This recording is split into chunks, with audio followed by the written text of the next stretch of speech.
Hola, mi nombre es Jennifer Alejandra Molina Choice, estoy en el segundo nivel paralelo C y el tema que trataremos hoy es la osteología y la artrología del tronco. Hola, el día de hoy les presentaré el tema de columna vertebral, costillas y esternón. Primero empezaremos con la columna vertebral. La columna vertebral también la podemos denominar como columna raquídea o simplemente raquis. Va a ser un largo tallo óseo que va a estar ubicado en la línea media y posterior al tronco. Esta columna vertebral va a tener dos funciones principales. La primera va a ser proteger a la médula espinal y la segunda es alojar a un gran número de vísceras. La columna vertebral va a estar situada en la región cervical, en la región torácica, en la región lumbar y en la región pélvica.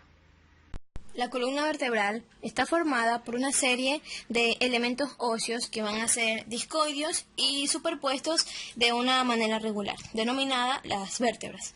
Pueden ser 33 o 34, dependiendo de la persona, y se van a dividir en 7 cervicales, 12 torácicas, 5 lumbares y 9 o 10 sacrocoxillas. Estas van a ser 5 sacras o 4 coxillas, o también pueden ser 5. Las vértebras cervicales, torácicas y lumbares van a ser consideradas vértebras libres. En cambio, las vértebras sacras y las vértebras coxillas van a perder esa individualidad debido a que las vértebras sacras y coxillas se van a osificar formando un solo hueso. En este caso serían el sacro y el coxis. Ahora les hablaré de las características comunes de cada vértebra. En este caso, las que habíamos considerado como independientes, que van a ser las cervicales, las torácicas y las lumbares. Para hacerles la descripción de las características comunes, utilizaré una vértebra lumbar. Una vértebra siempre va a presentar un cuerpo, un agujero vertebral, una apófisis espinosa, las apófisis transversales, las apófisis articulares, que van a ser dos superiores y dos inferiores, además la lámina y por último el pedículo. El cuerpo siempre va a ser la parte más voluminosa de la vértebra. Además, el cuerpo va a brindar la solidez y la resistencia a la columna vertebral. El cuerpo va a estar constituido por una cara superior, una cara inferior y la circunferencia. Para la cara superior y la cara inferior va a estar acribillada para dar paso a pequeñas venas. Posterior al cuerpo vamos a encontrar el agujero vertebral. Este agujero, al momento de articularse todas las vértebras entre sí, va a constituir el conducto raquídeo. Posterior al agujero encontramos la apófisis espinosa, situada en la línea media, se dirige hacia atrás a manera de espina. Va a presentar una base, un vértice que a veces llega a ponerse en contacto con la piel. Además, dos caras laterales que van a estar en relación con los músculos espinales y un borde superior que va a ser corto y un borde inferior que además va a ser un poco más corto y más grueso que el superior. Ya está el cuerpo, agujero y apófisis. Ahora les hablaré de las apófisis transversas.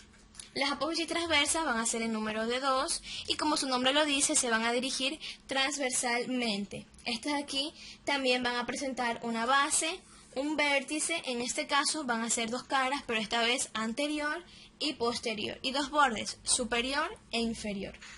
Las apófisis articulares, como ya les dije, que van a ser el número de 4, dos superiores y dos inferiores.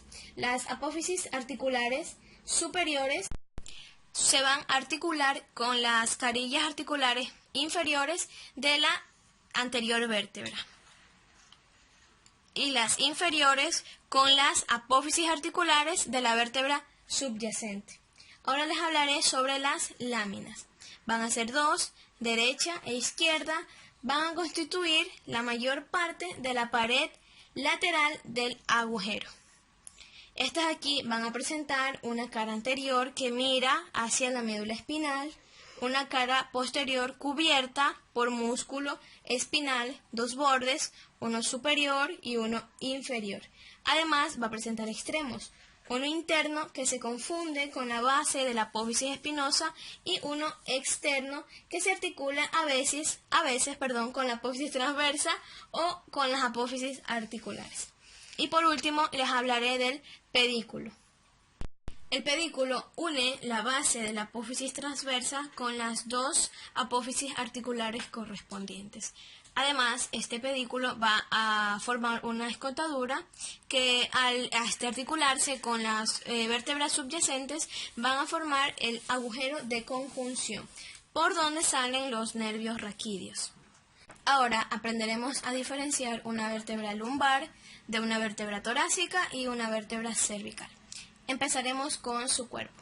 El cuerpo de una vértebra torácica va a presentar carillas para las costillas, mientras que el cuerpo de la vértebra cervical y de la vértebra lumbar no va a presentar carillas.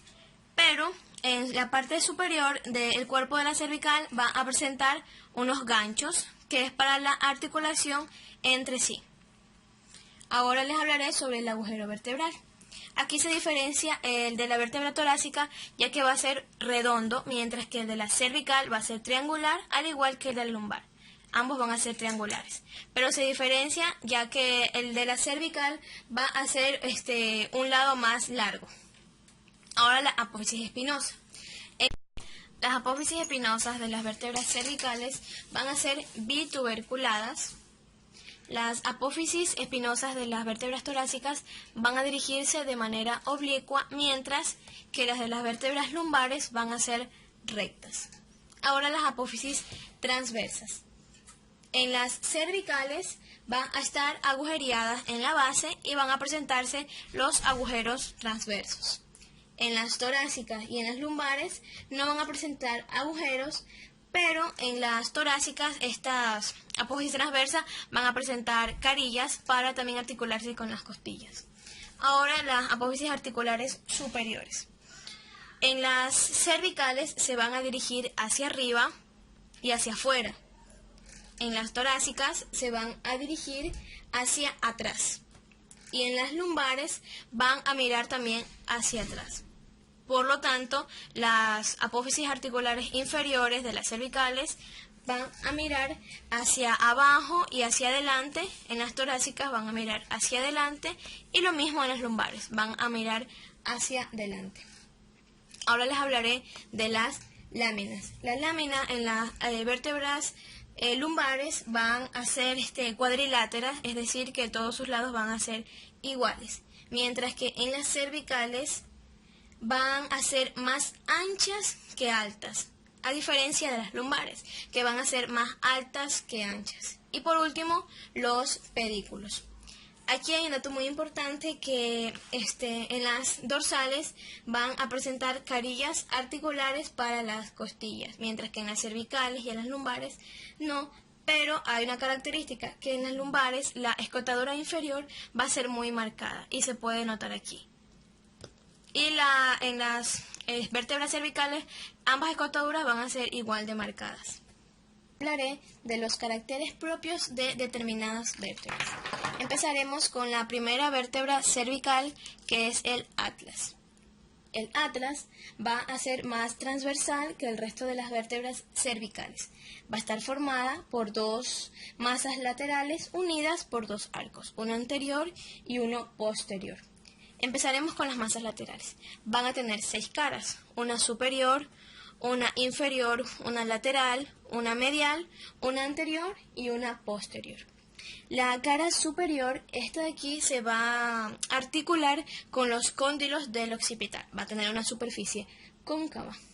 La inferior se va a articular con las carillas superiores del axis. La cara lateral, esta de aquí, va a soportar las raíces de las apófisis transversas, mientras que la medial va a presentar un tubérculo cerca del origen del arco anterior, y en este tubérculo se va a insertar el ligamento transverso.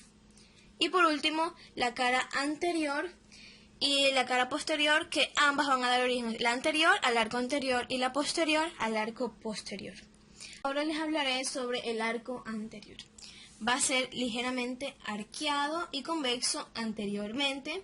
Va a presentar en la línea media anterior un tubérculo, que va a ser el tubérculo anterior del atlas, en donde se inserta el músculo largo del cuello, y posterior una carilla articular para el diente o la apófisis odontoides del axis. Ahora el arco posterior va a ser cóncavo anteriormente y nace de la cara posterior de las masas laterales.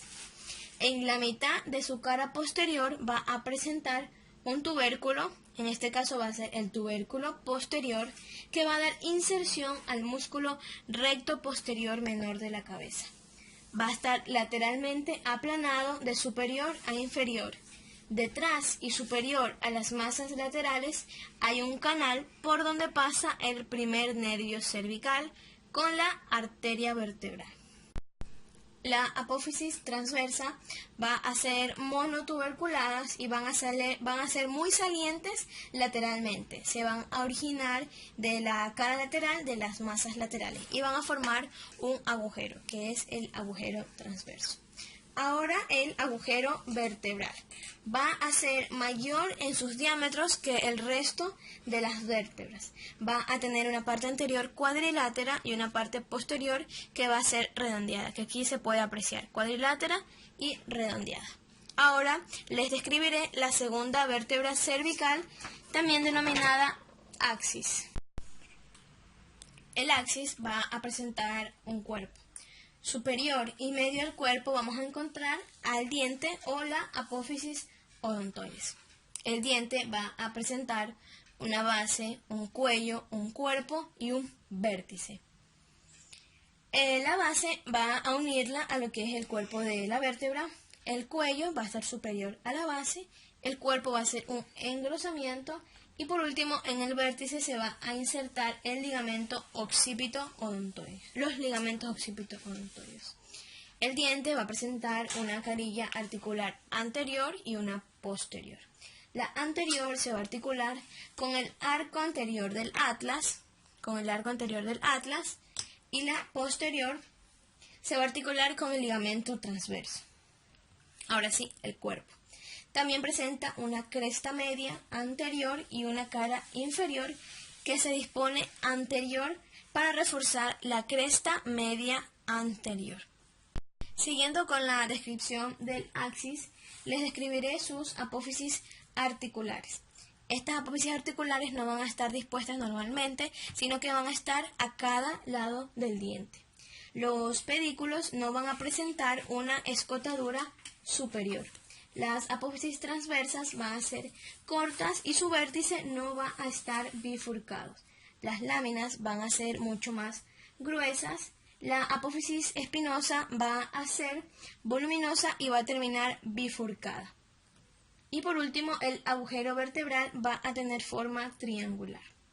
Siguiendo con los caracteres propios de cada vértebra, también está la sexta vértebra cervical y la séptima vértebra cervical. La sexta vértebra cervical, lo que vamos a encontrar es que aquí va a presentar un tubérculo en la apófisis transversa, que se va a denominar tubérculo carotidio o tubérculo de Chesainac. Y por último, la séptima vértebra cervical, esta vértebra va a ser de transición y también se la denomina prominente. Las otras vértebras van a ser la primera vértebra torácica, la décima torácica, la onceava y la doceava torácica, la primera lumbar y la quinta lumbar. Todas ellas, empezando con la primera o la última, van a ser vértebras que van a estar en una pequeña transición, ya que va a cambiar de segmento. En este caso, la primera torácica va a tener un poco de similitud a las cervicales. La décima torácica, esta de aquí, no va a tener una fosita costal inferior.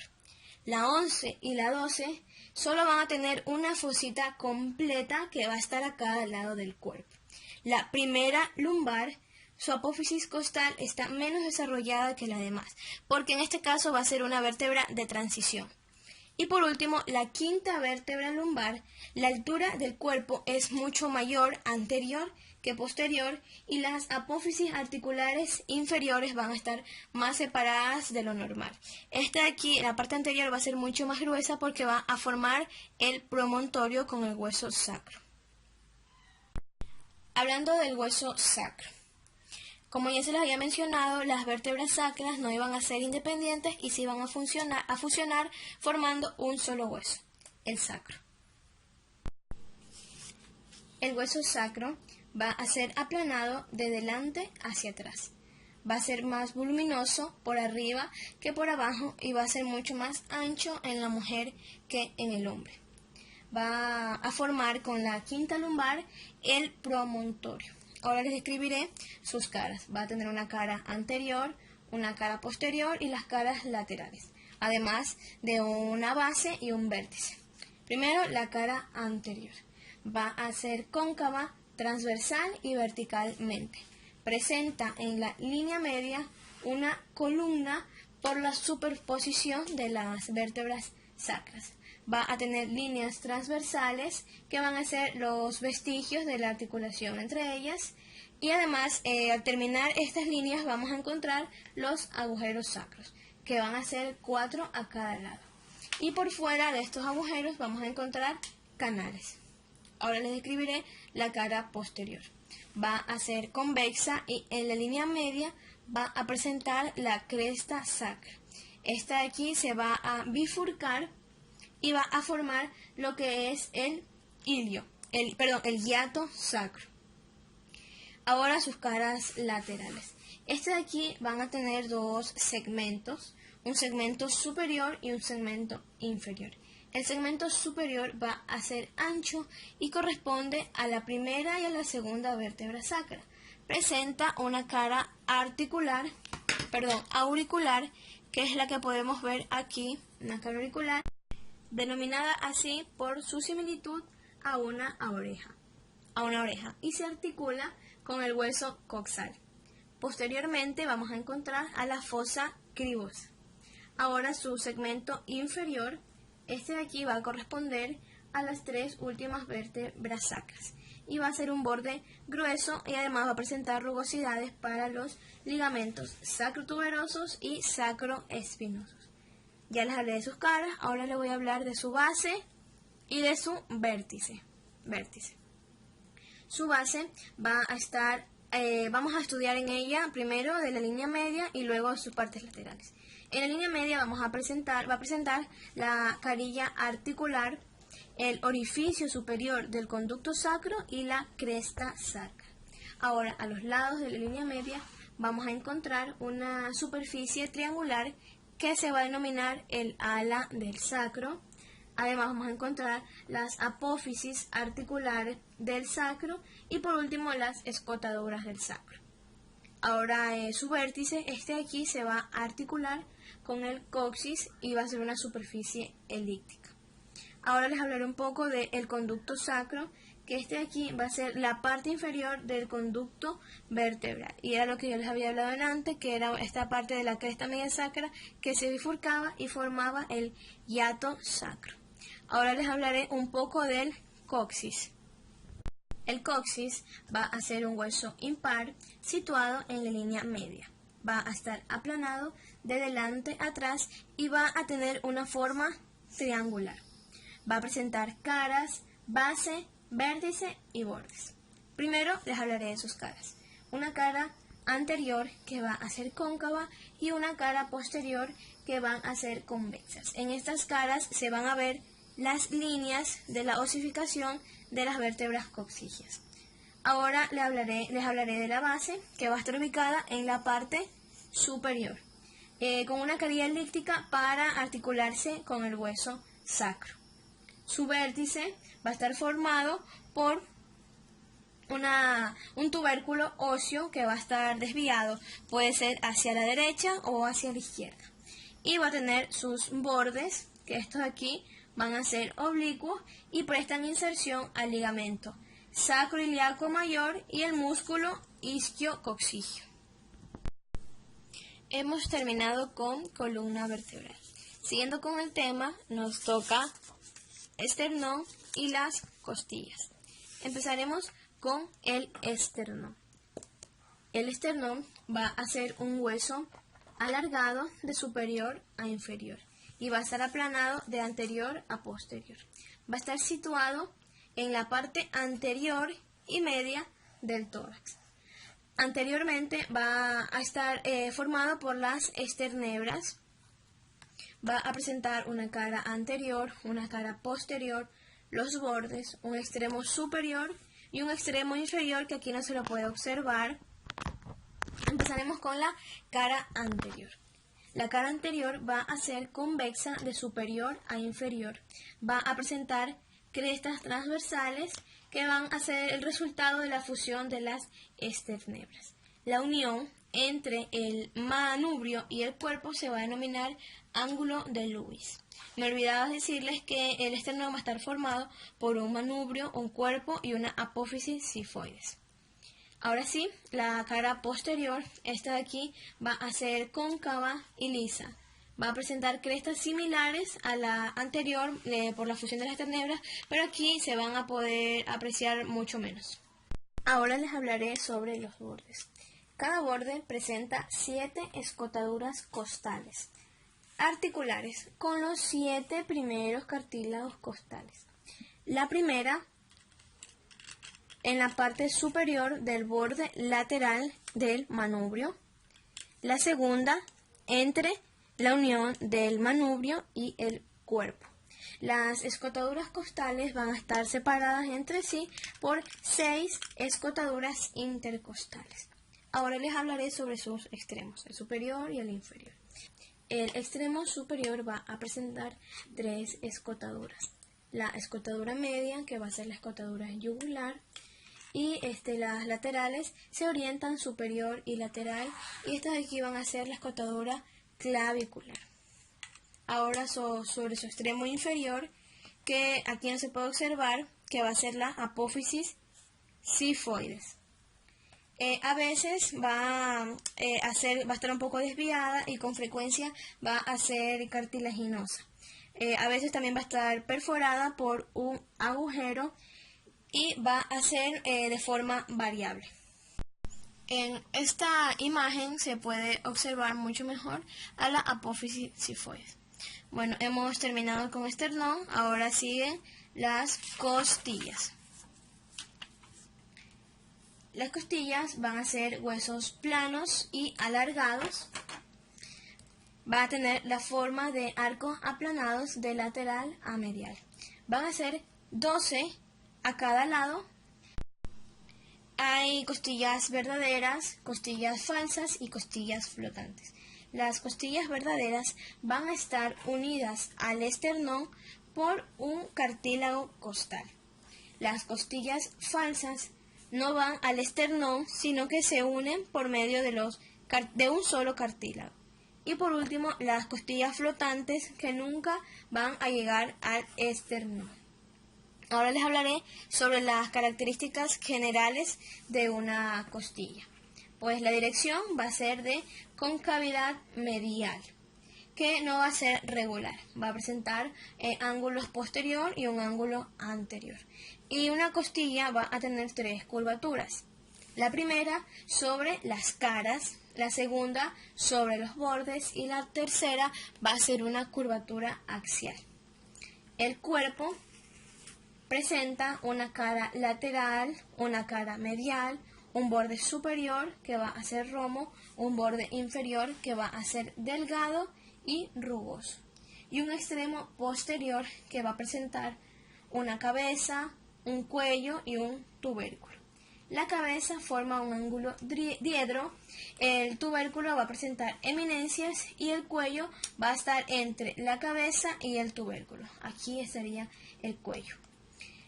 Y también va a presentar la costilla va a presentar un extremo anterior que va a ser excavado y recibe el extremo lateral del cartílago costal. El extremo anterior va a recibir, acá se lo puede observar, el extremo anterior va a recibir el extremo lateral del cartílago costal. Van a haber ciertas costillas que van a tener características atípicas, como lo son la primera costilla, la segunda, la 11ª y la 12ª, que en esta imagen no se pueden observar. Empezaré hablando por la primera costilla.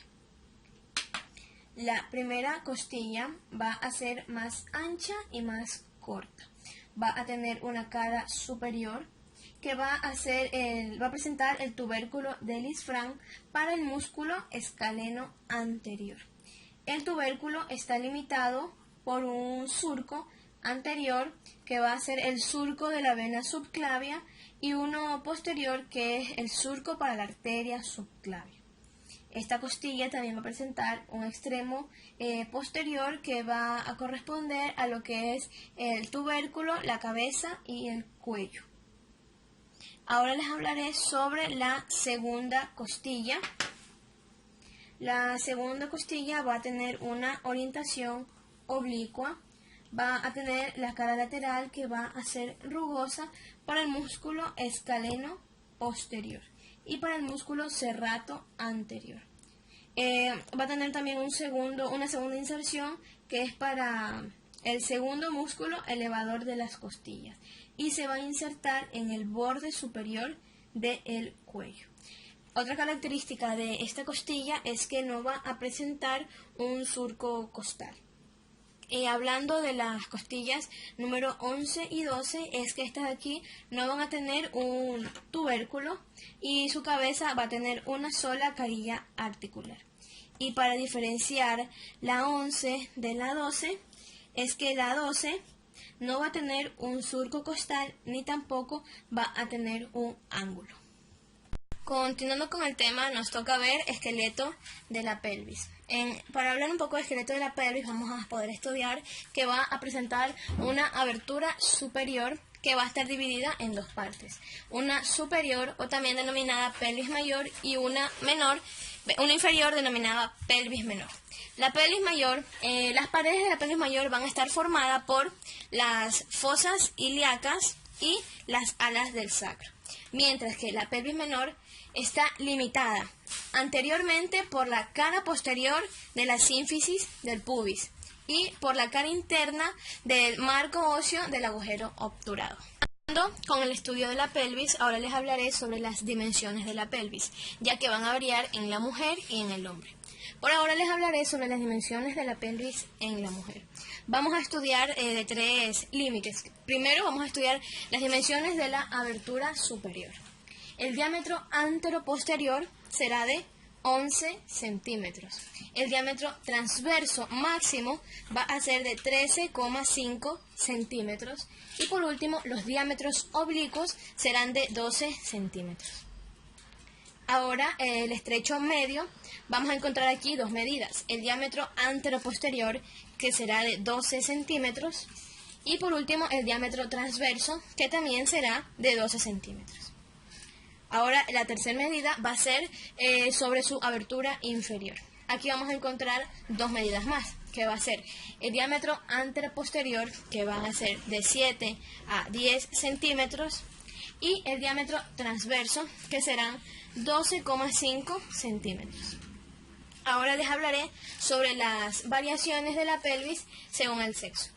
En la mujer, las paredes de la pelvis son menos gruesas que en el hombre. La abertura superior va a ser mucho más amplia. La pelvis menor también va a ser más ancha.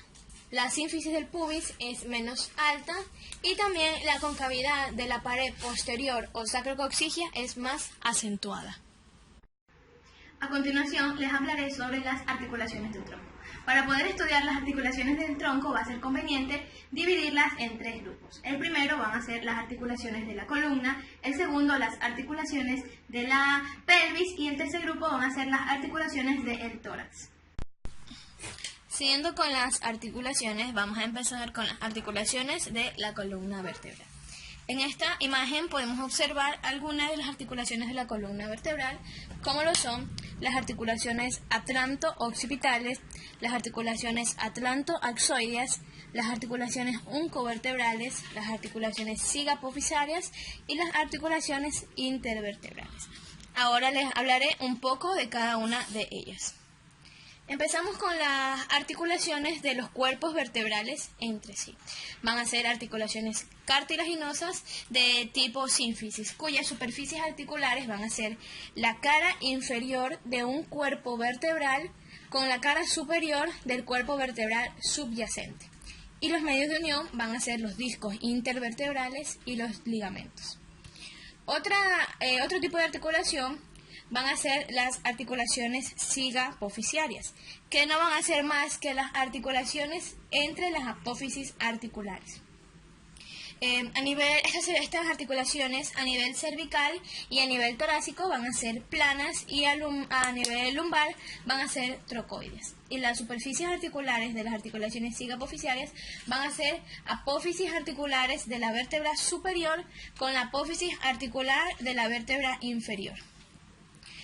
Los medios de unión van a ser una cápsula articular y los ligamentos, que van a tener un reforzamiento medial que va a ser el ligamento amarillo.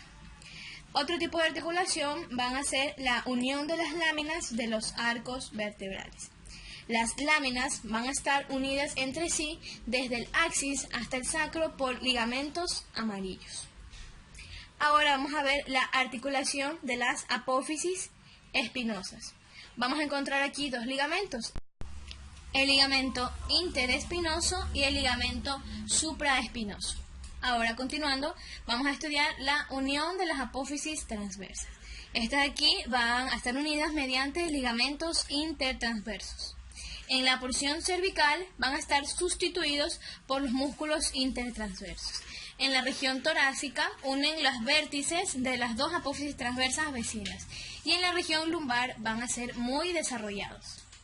La articulación lumbosacra.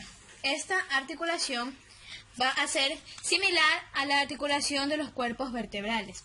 Las superficies articulares de la cara inferior de la quinta vértebra lumbar y el cuerpo de la primera vértebra sacra en una orientación de 45 grados. Y aquí vamos a poder observar el promontorio.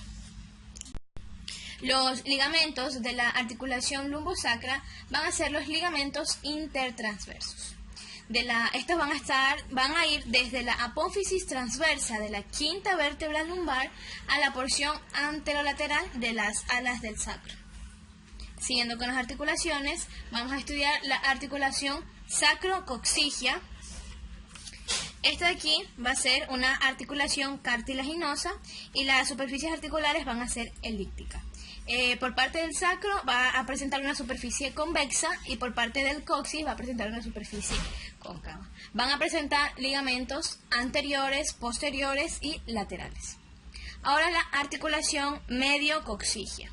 Aquí vamos a tener un medio de unión que van a ser el ligamento interóseo que une la primera con la segunda vértebra coxigia. Siguiendo con el segundo tipo de articulaciones del tronco, vamos a estudiar las articulaciones de la cintura pélvica. Vamos a estudiar aquí la sínfisis del pubis, la articulación sacroiliaca, la sínfisis del pubis, la articulación sacroiliaca y dos ligamentos que van a ser el ligamento sacrotuberoso y el ligamento sacroespinoso. Empezamos con la sínfisis del pubis.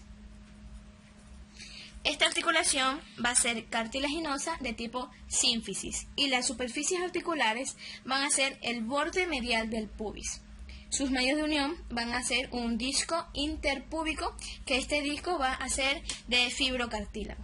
Y también va a tener otro medio de unión que es un manguito fibroso. Los ligamentos van a ser anterior, que va a ser cruzado, posterior, superior e inferior. Ahora sigue la articulación sacroiliaca. Esta articulación va a tener las superficies articulares elipsoides. La del sacro va a ser cóncava y la del ilio va a ser convexa. Y esta articulación va a estar cubierta por cartílago articular. Sus medios de unión van a ser la cápsula articular y los ligamentos. Van a ser un ligamento sacroiliaco anterior y el ligamento sacroiliaco posterior. Este ligamento sacroiliaco posterior va a tener tres planos ligamentosos, que van a ser superficial, medio y profundo. El ligamento sacroiliaco posterior, como ya lo había dicho, el plano superficial, aquí vamos a encontrar los ligamentos ilioarticulares. En el plano medio, los ligamentos iliotransverso sacro y el iliotransverso conjugado. Y por último, en el plano profundo vamos a encontrar un solo ligamento, que es el ligamento sacrotransverso interóseo. Siguiendo con las articulaciones de la cintura pélvica, vamos a estudiar los ligamentos sacrotuberoso y sacroespinoso. Estos de aquí van a ser ligamentos fibrosos ubicados en la cara posterior de la pelvis que se extienden entre el sacro y el hueso coxal. El ligamento sacrotuberoso va desde la espina ilíaca posterior superior, la escotadura, la espina ilíaca posterior inferior, la cara glútea del ilio hasta el borde lateral del sacro y las primeras dos vértebras coxígeas. Y un haz desde el isquio a la tuberosidad isquiática. Y el segundo ligamento, que es el ligamento sacroespinoso, va a dirigirse del borde lateral del sacro y coxis hasta la espina ciática. Y va a estar ubicado anterior al ligamento que habíamos dicho anteriormente, que es el ligamento sacrotuberoso. Para terminar de estudiar las articulaciones de la cintura pélvica, encontramos la membrana obturatriz. Esta membrana obturatriz se va a extender a lo largo de la extensión del agujero obturado. Y esta membrana va a estar reforzada superior y anteriormente por una lámina fibrosa, que va a ser la cintilla subpúbica. Siguiendo con las articulaciones, ahora nos toca ver las articulaciones del tórax. Empecemos con las articulaciones costovertebrales. Van a ser de tipo de tipo de artrosis, de género artrodias, y sus superficies articulares van a ser la cabeza de las costillas con una o dos facetas, los cuerpos vertebrales y los discos intervertebrales que se pueden observar aquí. Los medios de unión van a ser cápsula articular y ligamentos. Los ligamentos van a ser ligamento radiado de la cabeza de la costilla y el ligamento costovertebral posterior. Tipo de articulación van a ser las articulaciones costotransversas. Estas de aquí van a ser de tipo diartrosis y su género, las primeras 6 van a ser semitrocoides y las 4 últimas van a ser artroides. Las superficies articulares van a ser la tuberosidad de la costilla con la apófisis transversal correspondiente. Los medios de unión vamos a encontrar una cápsula articular y 2 ligamentos. El ligamento costotransverso lateral y el ligamento costotransverso inferior. Otro tipo de articulación van a ser las articulaciones costocondrales. Van a ser de tipo sinartrosis, de género sincondrosis, y las superficies articulares van a ser el extremo anterior de la costilla con el extremo lateral del cartílago costal. Y como medio de unión vamos a encontrar la continuidad del periósteo pericondrio. Ahora vamos con las articulaciones intercondrales. Estas aquí van a ser de tipo sinartrosis, de género sincondrosis.